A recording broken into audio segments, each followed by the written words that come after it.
Mon cher président, mes chers amis,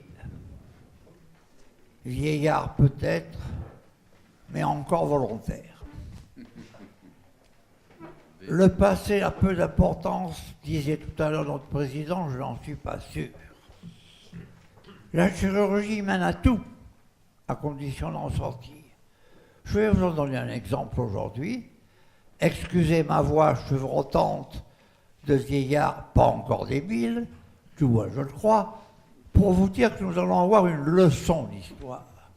Et que c'est ce qui manque le plus dans la Nouvelle République, dont un des membres éminents disait récemment « La France a commencé en 1793 ». Erreur! La France s'est terminée en 1793. Et en 1993, en effet, disait Victor Hugo, est apparue une nouvelle forme de révolte en France. Une guerre fratricide qui s'est surtout marquée au niveau de la Vendée pendant 3 ans, plus les suites. En effet, après la chute des Girondins, sous la direction d'un Limousin, bien sûr, Pierre Vergniaud, est arrivée la montagne, avec Robespierre et la terreur. Ils ont pris 3 décisions assez catastrophiques. La mort de Louis XVI, la constitution civile du clergé et la conscription pour évidemment lutter contre les coalitions qui affluaient à nos frontières. En février 1993, la situation sociale est à peu près comme maintenant assez catastrophique. Hausse des prix, crise du textile, mauvaise répartition des impôts, gros problème. Et tout ceci a fait que les mécontentements religieux, les mécontentements sociaux sont à l'origine de l'insurrection vendéenne que nous allons étudier. Mais en fait, vous verrez, l'insurrection était nationale. Et la guerre de Vendée a le même esprit de rébellion que le problème des Chouans. On confond les deux mouvements, c'est une erreur, c'est le même esprit, mais ils n'ont jamais été associés. Pour vous classer les idées, voici ce qui se passait en 1993. Paris, centre du problème, les frontières avec tout l'envahissement des personnalités étrangères qui venaient essayer d'éteindre l'incendie parisien, des républicains révoltés, et Paris qui répond et qui envoie des troupes un peu partout. Mais si l'on a des victoires, souvenez-vous de Valmy, souvenez-vous de Jemmapes, nous avons aussi à l'intérieur de la France un problème dramatique, la révolte sociale fratricide, et notamment en Vendée. Il y en a aussi beaucoup à Lyon, souvenez-vous de Claude Darbois, il y en a aussi à Bordeaux. Mais c'est la Vendée qui nous intéresse. Cette insurrection vendéenne est tout à fait en rapport avec ce que l'on a pu écrire Charles de Ségonza, la guerre. La véritable auteur d'une guerre n'est pas celui qui la déclenche, mais celui qui la rend nécessaire. Ceci est une attaque, bien entendu, aux Jacobins. Le 3 mars 1993, c'est la première émeute à Cholet. C'est là où commence la révolte vendéenne.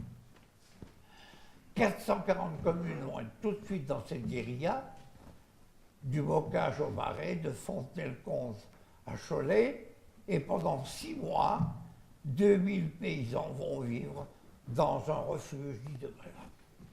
C'était le début. Voici que va apparaître un chef charismatique, François Athanase Charette de la Ponterie, officier de marine.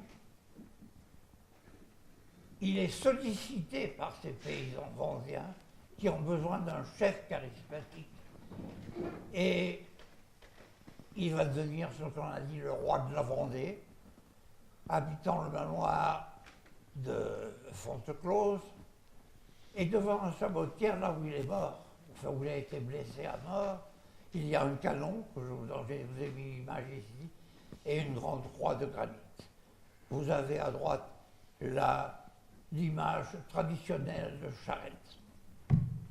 Et récemment, forcément Philippe de Villiers, chez Albin Michel, a publié un livre, Le roman de Charette, et Roi de la Vendée, un article de Sévillon qui est très utile à lire pour comprendre les événements.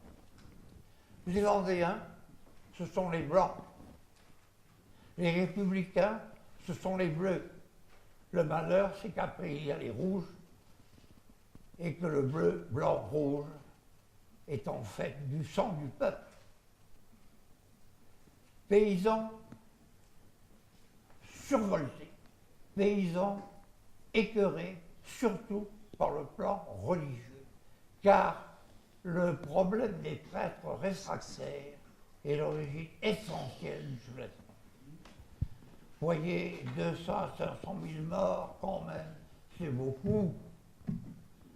Les Lucs sur Boulogne, vous avez le mémorial de Vendée qui est signalé, qui est assez impressionnant.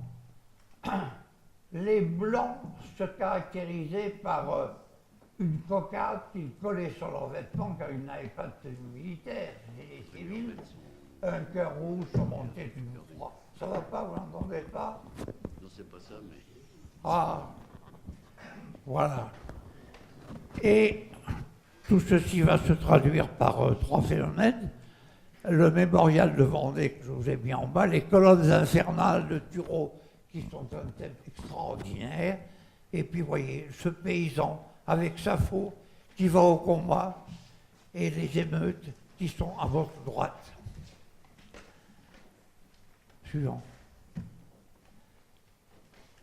C'est une guérilla fratricide parce que c'est français contre français, blanc contre bleu. Bon, à la fin, Vendée militaire, oui, on a dit Vendée militaire, 10 000 km², mais qui est un rassemblement de 4 départements.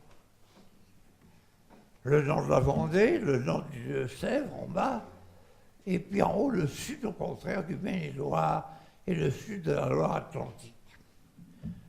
Cette immense, suivant, Vendée, en fait, porte 3 régions essentielles.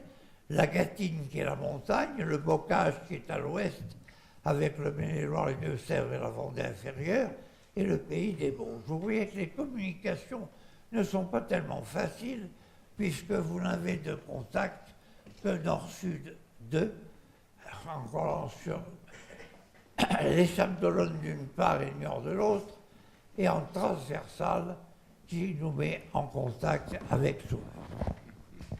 Ça ne marche pas très bien, votre système. Ah, j'ai la tête glissante. Suivant. Chronologie, il faut mettre une chronologie, sinon on ne comprend plus rien. Et voici en gros ce qui se passe. Mars 93, les émeutes à Cholet, c'est le départ. Puis de là, on monte à Machecoul, c'est le pays de Jules Legendre, Saint-Florent-de-Vieille, la prise de Cholet, date historique, 14 mars, les Vendéens sont vainqueurs et on pense qu'on a réussi l'opération. La grande armée catholique et royale se constitue avec des chefs comme Charette, La Roche-Jacquelin, Delbé, Lescure, mais ce n'est que le début. D'avril à mai 93, effectivement, la Vendée progresse, les Vendéens progressent, les Aubiers, Beaugréan, Bressuire, toi, Fontenay-le-Comte et enfin Parthenay, où il est proclamé, suivant, malheur aux patriotes invétérés. Malheur aux patriotes invétérés. On sent la haine du peuple vendéen contre le républicain. Juin 93, la grande victoire de Saumur pour les Vendéens, qui, du 7 au 10 juin, vont tuer quand même beaucoup de républicains, qui vont s'emparer de pas mal de butins, de fusils et de canons. Et puis, c'est l'occasion de nommer général en chef Castellino, le 12 juin, dont vous avez l'image sur un des vitrails de l'église des Blancs-de-Luc. Mais il va y avoir l'échec de Nantes, l'échec de Quiberon, dont nous reparlerons tout à l'heure. En août 1993, la Convention, exaspérée par la Vendée, décide l'extermination des Vendéens. Octobre 1993, c'est le début de la débandade pour les Vendéens. C'est la galère dont nous parlerons tout à l'heure.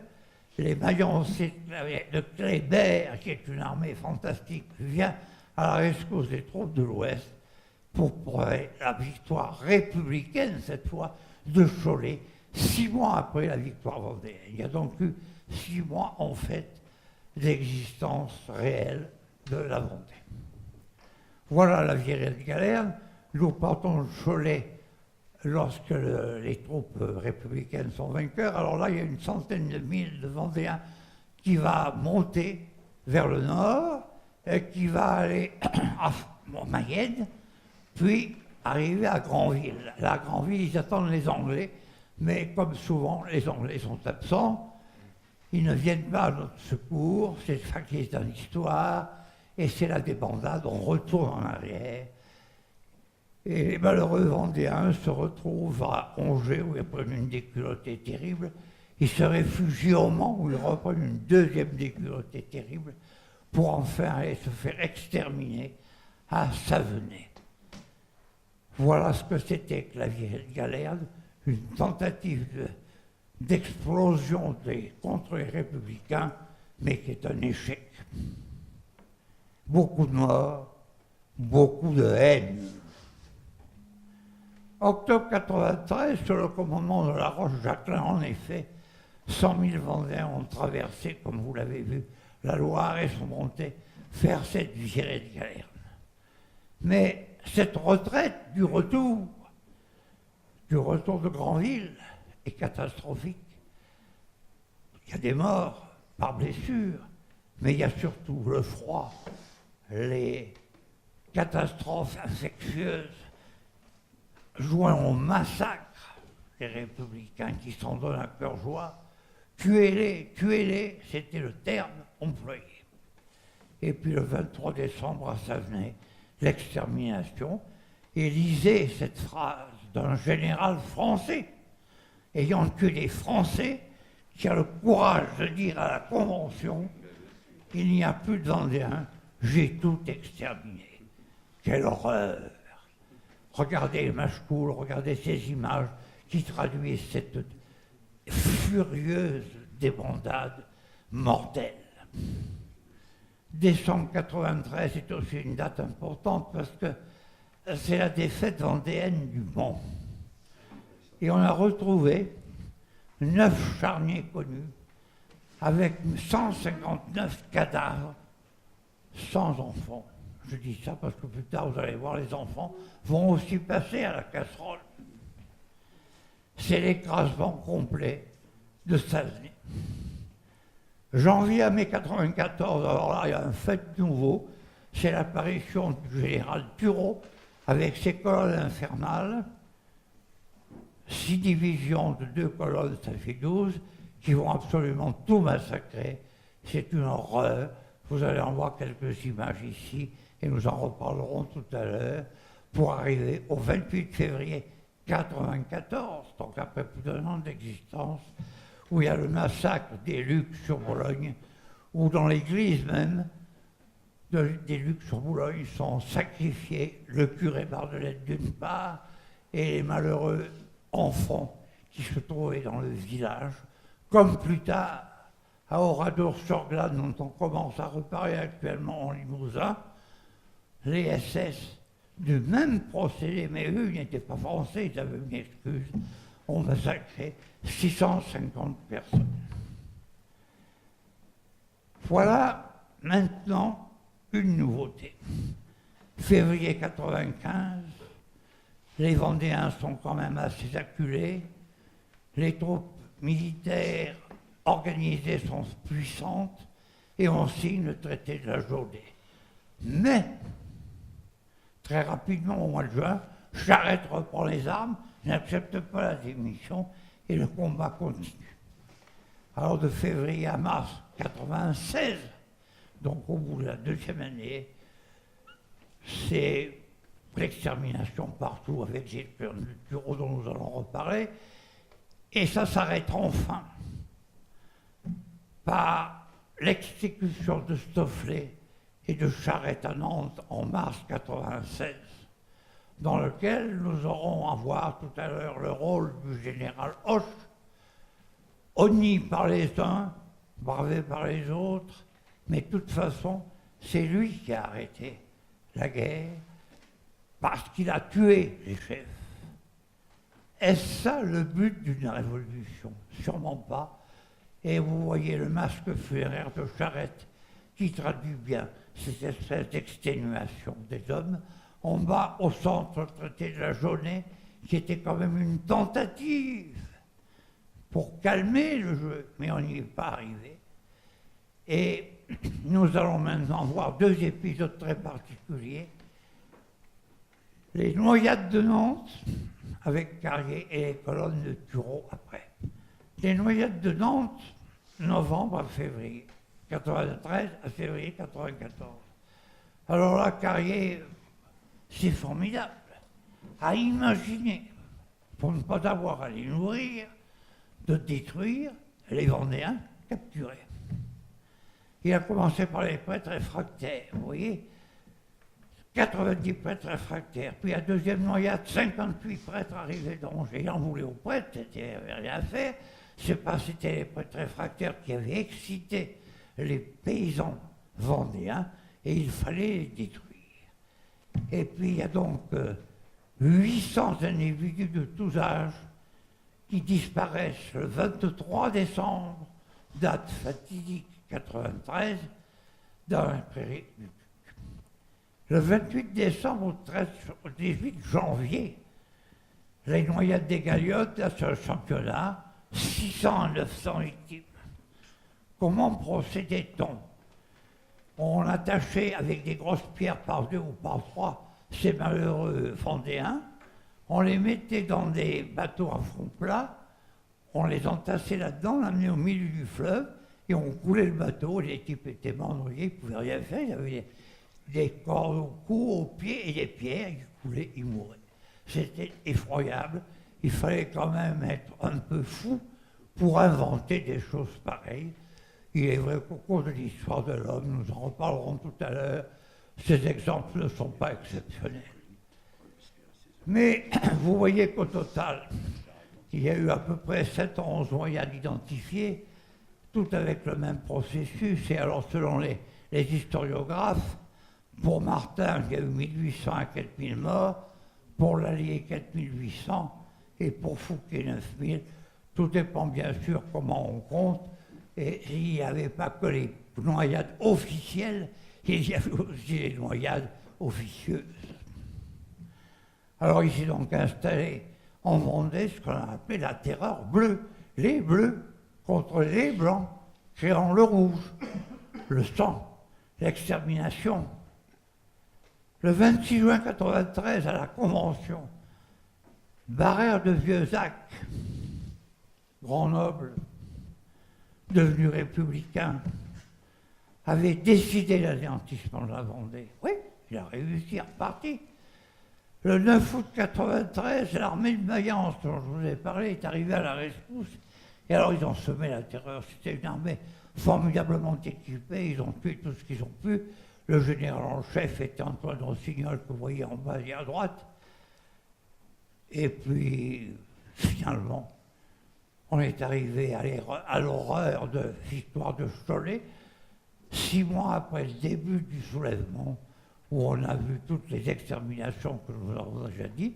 Vous avez là la photo de Vieuxac, la photo de Rossignol, et puis l'armée de Mayence au milieu, qui se défend comme un beau diable. Et voici le deuxième personnage assez odieux, Turreau. Louis-Marie Turreau de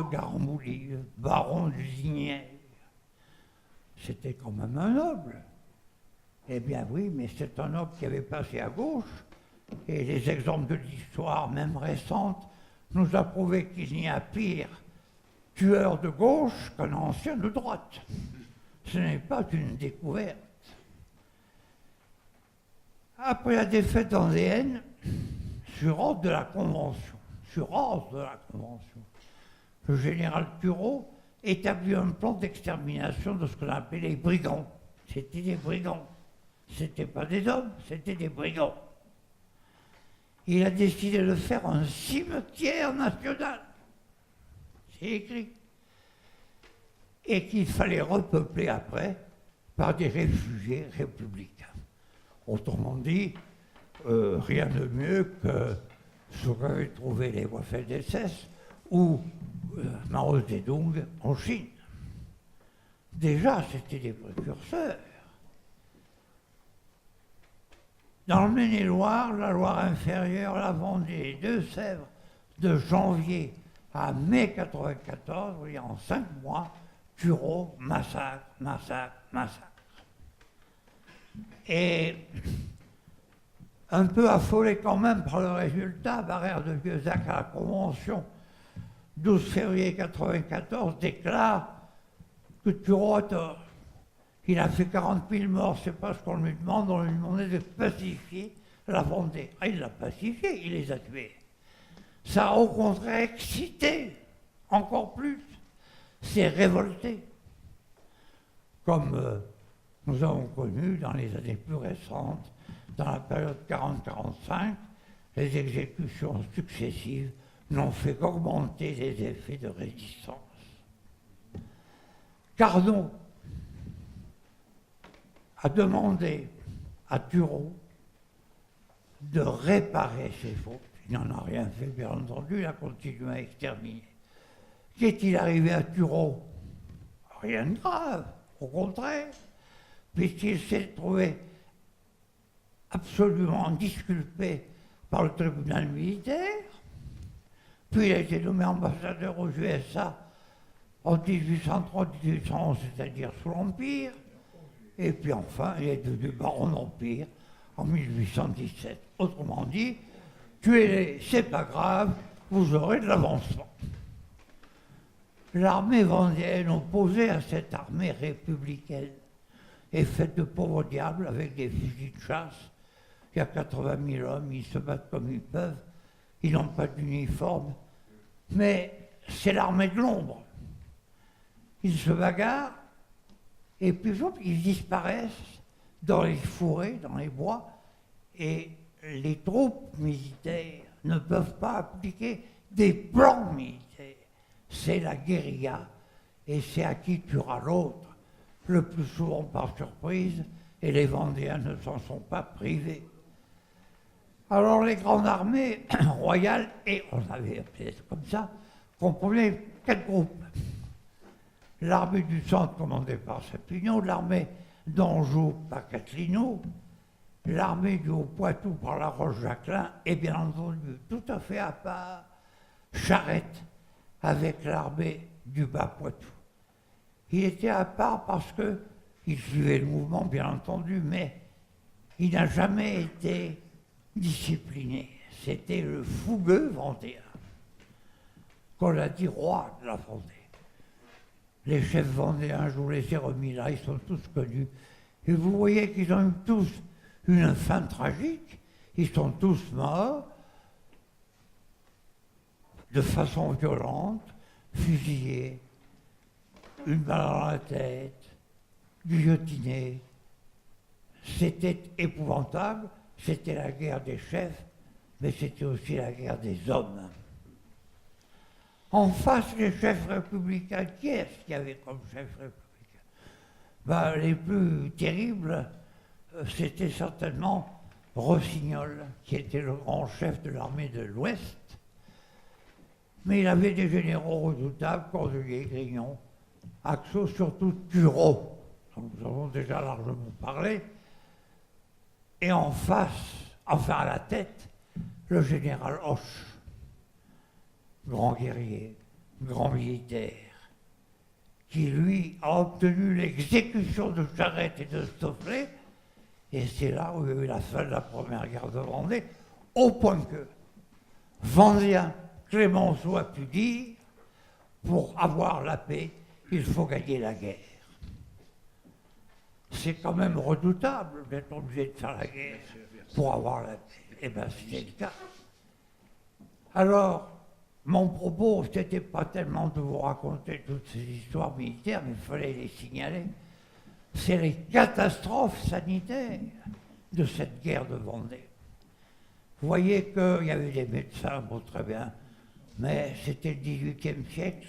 J'ai analysé le livre de Viau pour l'Académie, dans le magazine. Il y avait très peu de culture médicale et chirurgicale. Les soignants, dans cette période vendéenne, on a compté 120 royalistes, 160 républicains. Les caractéristiques, c'était les afflux de blessés. Et le général Minet ne me contredira pas, traiter d'un afflux de blessés, c'est pas assurer les petites urgences quotidiennes. Quand vous avez 300 types qui arrivent d'un seul coup avec des blessures diverses, c'est catastrophique. Ils étaient débordés, ils n'étaient pas organisés, ni les républicains, ni les Vendéens. Et puis surtout, la propagation de l'épidémie a été effroyable, car il n'y avait aucune notion de santé publique, aucune prévention connue et efficace.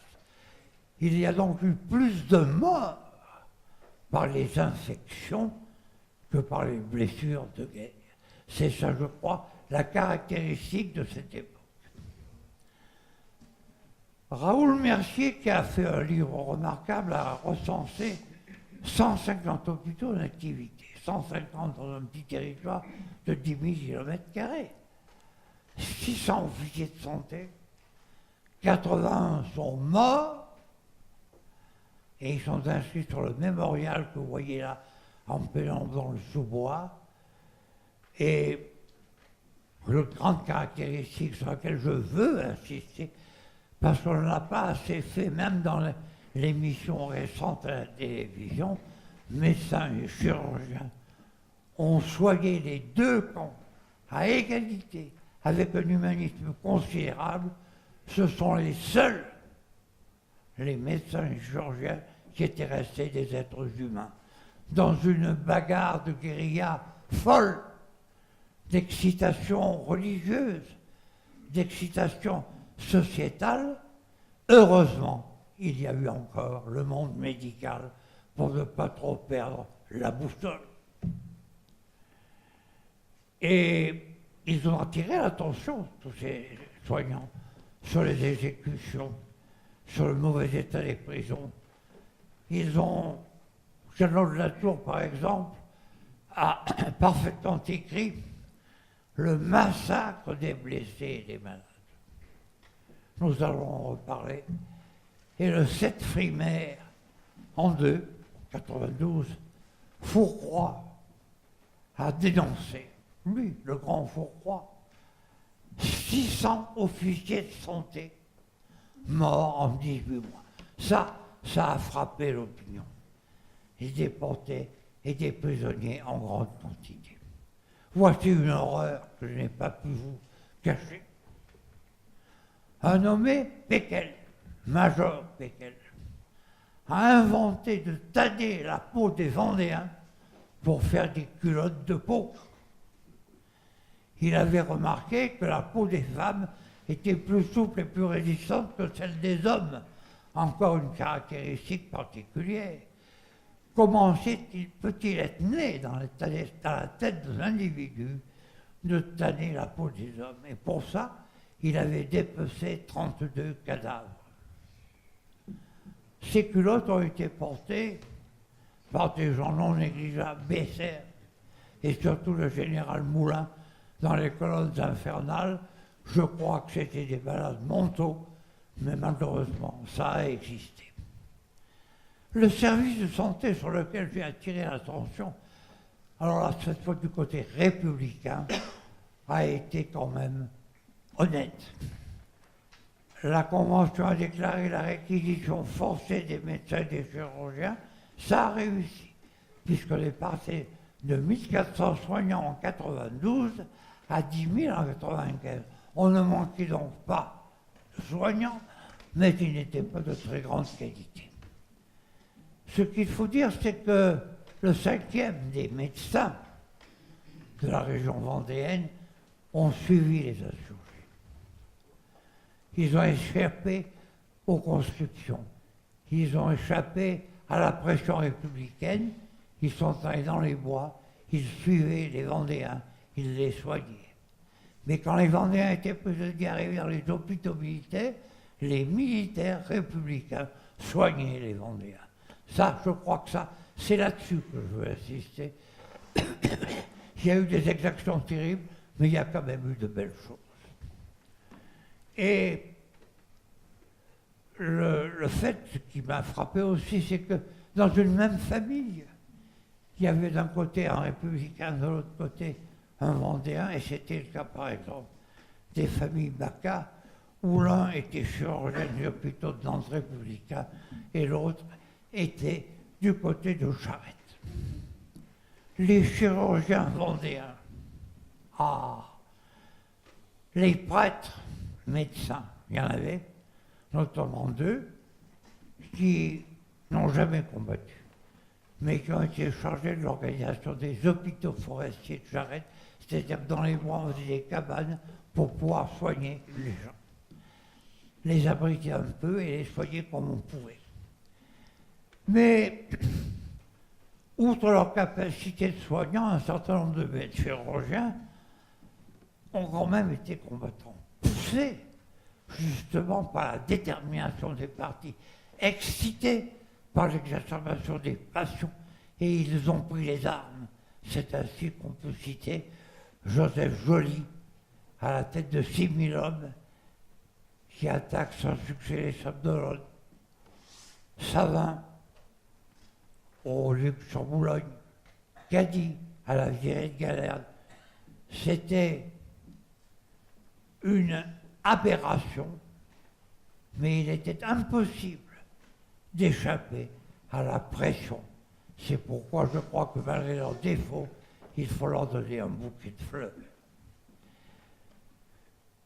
Alors nous abordons un problème très spécial, l'exécution des soignants vendéens.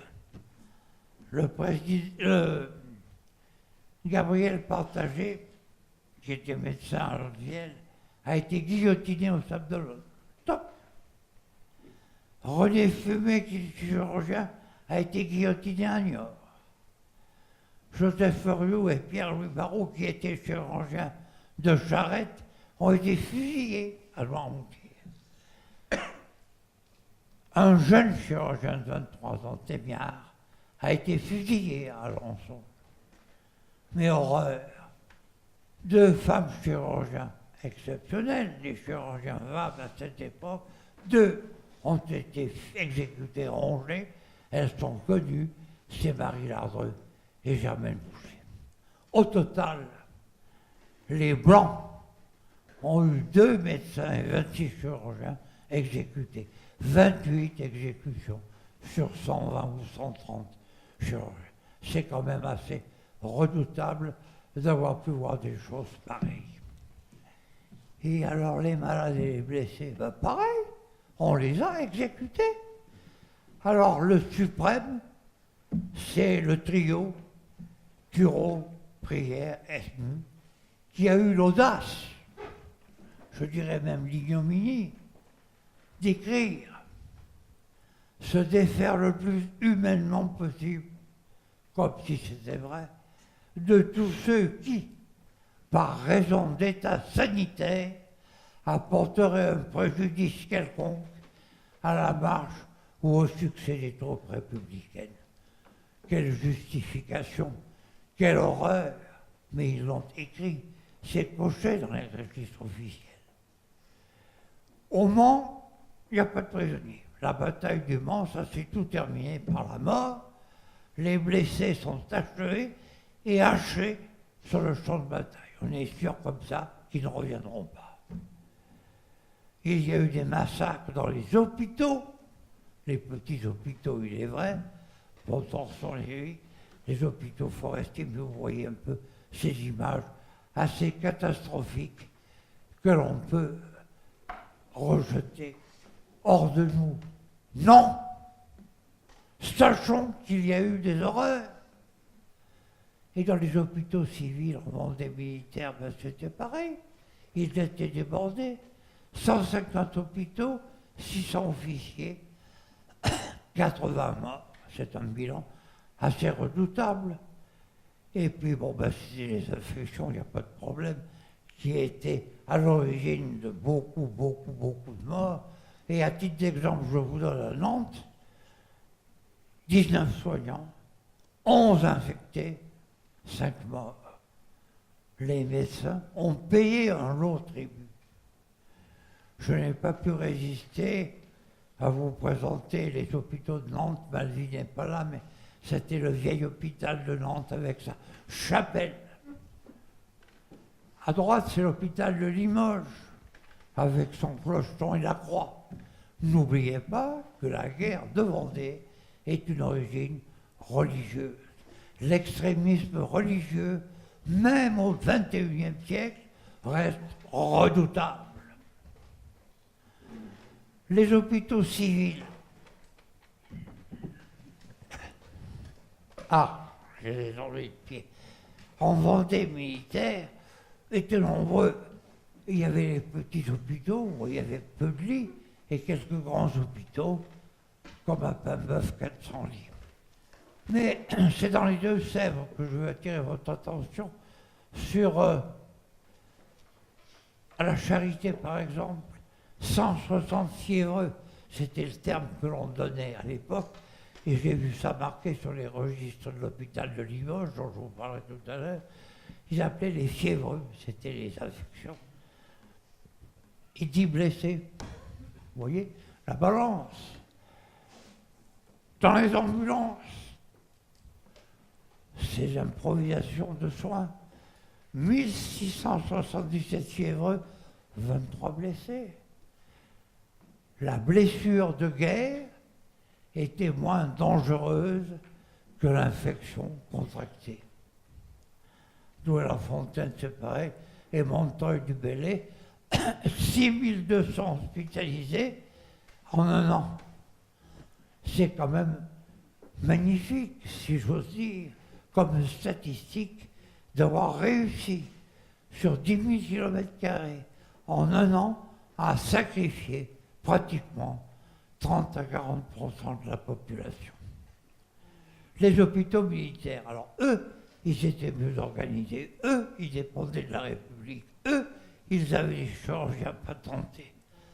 Il y en avait un peu partout, comme vous pouvez le voir sur le diaporama, mais c'est les hôpitaux de Nantes qui ont fixé mon attention, parce qu'il y avait 3 anciens hôpitaux, vous voyez, l'Hôtel-Dieu, les orphelins et le Sanita, qui comprenaient 9 médecins, 40 chirurgiens, plus quelques navigants, et il y a eu 600 blessés ou malades. Enfin, en un an, c'est quand même assez énorme.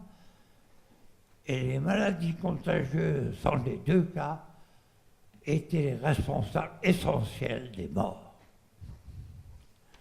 Le couvent des Visitandines, je vous l'ai mis là parce que sur 1000 hospitalisés, dans l'année 93, 600 blessés, 400 vénériens, 2 officiers de santé. La maladie a tué plus que les balles. Vous avez une vue d'une salle commune de l'hôpital civil de Nantes à l'Hôtel-Dieu. Voici l'image, toujours à Nantes, de l'hôpital militaire Broussais, qui était célèbre et qui a rendu de grands services. À Nantes, les hôpitaux ont traité là aussi comme vous. Qu'est-ce qui se passe? C'est le fond. Comme vous pouvez le voir, beaucoup de malades. Et on a construit beaucoup d'hôpitaux parce qu'il n'y en avait pas assez. Vous voyez, 1000 fièvres, bon, en bas, on a fait des anciens couvents, des anciennes églises, on en a fait des hôpitaux pour essayer de soigner ce qu'on pouvait soigner. Suivant. L'hôpital de Limoges, vous pensez bien, vous ne pouviez pas y couper. Malheureusement, j'ai connu cet hôpital, l'image en bas au centre était l'hôpital militaire à l'intérieur de l'hôpital civil que j'ai connu quand j'ai été rapatrié de Chypre et où j'avais pu voir à l'époque quelques registres. C'est là où je peux vous dire qu'il y avait les fiévreux et qu'il y avait eu beaucoup de refoulés vendéens qu'on évacuait sur l'arrière. C'était l'hôpital d'arrière de la Vendée, malheureusement. L'an dernier, lorsque j'ai voulu retrouver ces archives, quelques imbéciles les avait détruits, estimant que les vieux papiers n'ont pas d'intérêt. Et je ne peux pas vous prouver. Ce que j'ai vu à l'époque, c'est des milliers de Vendéens qui étaient revenus à l'arrière sur l'hôpital de Limoges, où ils mourraient d'ailleurs comme ailleurs. Mais cet hôpital avait été tout un historique, que je vous ai marqué pour le principe, et il était sous le sigle de Saint-Alexis, que vous voyez en bas, avec les sœurs que j'ai connues avec leurs grandes cornettes, extrêmement dévouées. Et surtout, Limoges était le centre de formation, malgré les interdictions de la Convention. Ils ont continué, 93-96, l'école de médecine a continué à faire des soignants. Et vous avez en bas l'image de cette école de médecine que mon père avait restaurée en 1945. L'historiographie est importante à connaître. Parce que voyez ce qui a été écrit par les auteurs contemporains. Gracchus Babeuf, à la Convention, dénonce Carrier. Il dit que c'était une action populicide. C'est lui qui a créé le mot. Populicide, très bien. Moi, je veux bien, vous verrez qu'il y a mieux. Alphonse de Beauchamp et Crétino Joly ont dénoncé Turreau, qui a tué le quart de la population vendéenne. Savary a critiqué lui aussi la cruauté de Turreau et de Carrier. Ça, c'était des blancs. Adolphe Thiers, lui-même, a condamné la terreur thermidorienne. Louis Blanc, au contraire, a soutenu que les Vendéens ont massacré plus que les Bleus. C'est faux. Peut-être, ils en ont fait beaucoup aussi, mais c'est les Bleus qui ont été le plus près du rouge. Jean Jaurès, effroyable. Les Vendéens doivent être jetés dans les poubelles de l'histoire. Ça nous servira dans un instant pour la conclusion. Je trouve ça épouvantable, ce grand tribun, qui est admirable par ailleurs, s'est laissé aller à une aberration mentale. Heureusement, Pierre l'Hermite, que j'ai personnellement connu, le chroniqueur de la Croix, avait parlé, lui, des massacres de la Révolution satanique. Et l'on voit bien dans ce mot satanique qu'il a voulu attirer l'importance sur les excès, religiosité excessive. Philippe de Villiers, dont on a parlé, bien entendu, a écrit le roman, mais, j'arrête, nous avons deux, je tiens à signaler, les associations du souvenir vendéen fondées en 1932, et bien entendu les manifestations du Puy du Fou qui perpétuent sans cesse les souvenirs vendéens, dont la guerre de Vendée. Voici l'article de Sévillan, le Charette, le roi de la Vendée, paru dans le Figaro, aïe aïe, avec Charette, bien entendu, comme seigneur. Quel gâchis! En un an, 4 à 500 000 morts. Comment voulez-vous que l'on passe l'éponge? Alors la Loire-Atlantique et le Maine-et-Loire, je vous l'ai mis en gras parce que c'est les départements les plus martyrisés. C'est là où il y a eu le maximum de destruction. Nantes, les noyades de Nantes, 4500 morts. Les fusillades, 300 victimes. Les guillotinés, regardez ça, 4 enfants en particulier. Les typhus, alors ça c'est le typhus, 300 morts parmi les prisonniers. Que n'a-t-on pu, à l'époque, sans prévention, se prémunir de ces morts inutiles? Et puis, on doit considérer que pour tout le département du Maine-et-Loire, il y a eu 11 000 à 15 000 prisonniers. C'est énorme. Là-dessus, 6 000 à 7 000 fusillés ou guillotinés et 200 morts par maladie. Vous voyez, plus de la moitié, pas en dehors d'une action guerrière. Quel gâchis dans les Deux-Sèvres et en Vendée également. Vous retrouvez les mêmes problèmes. On ne va pas toujours les énumérer, vous les verrez dans le texte écrit. Les exécutions, les destructions volontaires des blessés, des malades et même des médecins. Suivant. Alors là, je tiens à cette définition parce que l'homme qui a parlé le premier, c'était Populicide, Gracchus Babeuf, très beau. Mais il y a mieux.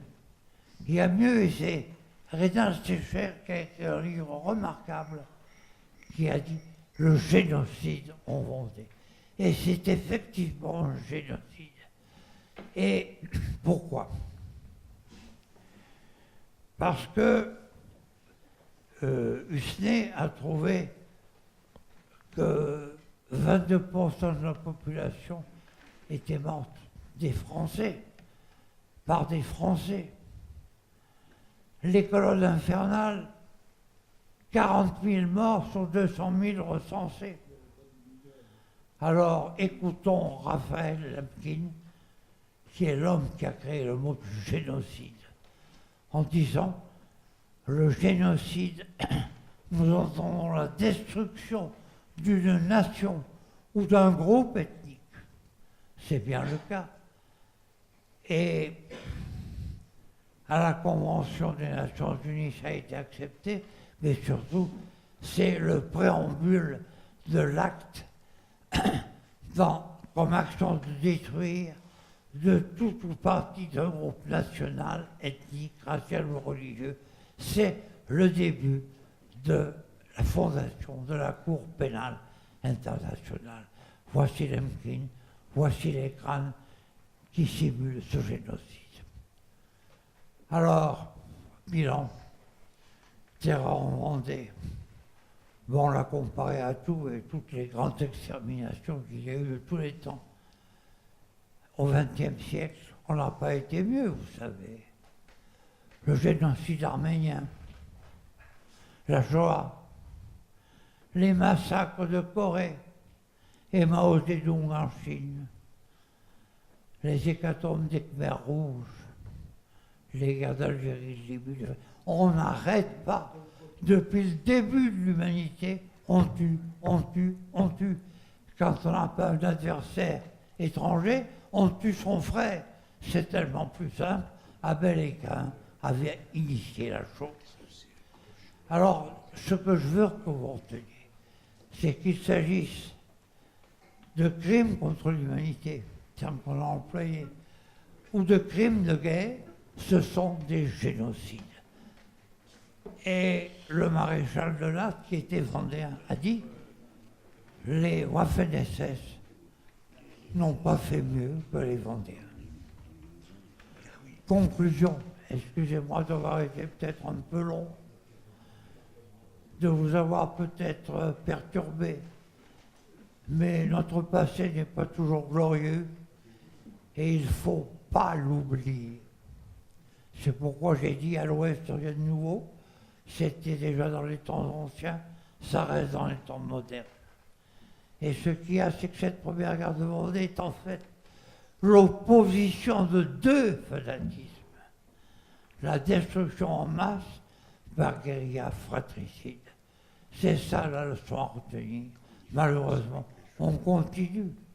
L'exacerbation des passions, l'extrémisme religieux, les perturbations sociétales, voilà ce qui caractérise cette guerre de Vendée, avec surtout les morts par blessure, oui, mais surtout les épidémies et la destruction par pathologie. Conclusion. La bête humaine, elle a toujours existé, elle existera malheureusement toujours. Errare humanum est, perseverare diabolico. Mais surtout, je veux que vous reteniez l'image de droite. On jette l'histoire à la poubelle, qu'est-ce qu'on a à foutre de l'histoire? La France a commencé en 93, c'est faux. L'histoire nous apprend beaucoup, et peut-être que si on apprenait mieux l'histoire aux jeunes, peut-être qu'ils seraient plus disposés à la tolérance. De toute façon, l'humanisme humanitaire du monde médical, et c'est ça qui est important à souligner, a toujours permis à cette guerre de Vendée de transcender l'horreur, de soulager les malheurs, d'éviter cette grande mort. Et vous voyez en bas à gauche la petite image, la petite France, la bombe parisienne où tout converge et d'où tout part. Malheureusement, ça reste encore assez vrai. Et pour terminer, j'adresse mes remerciements à tous ceux qui m'ont aidé, parce que malheureusement pour les recherches maintenant je suis peu disponible. Les roses là, ce n'est pas pour faire une allusion au l'emmerdant c'est la rose, non, c'est parce que je crois que la rose rouge est caractéristique de l'affection, et que l'affection, c'est ce qui manque le plus aux hommes, qu'ils apprennent à s'aimer et non à se combattre.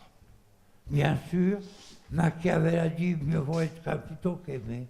Je récuse cette formule, je crois qu'il est jamais trop tard pour bien faire. Et pour apporter une note quand même souriante, dans l'humour de nos salles de garde, je pense que l'humour de Valinsky en bas à gauche vaut son pesant par rapport à la destruction que l'on a fait. Merci.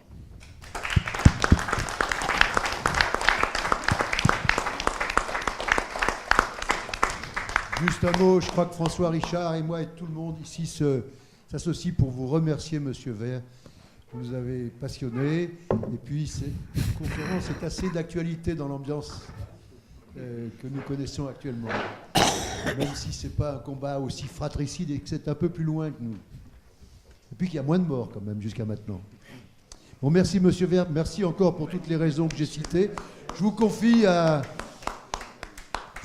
boire un verre de l'amitié là derrière. On a préparé quelques coupes de champagne. François et moi.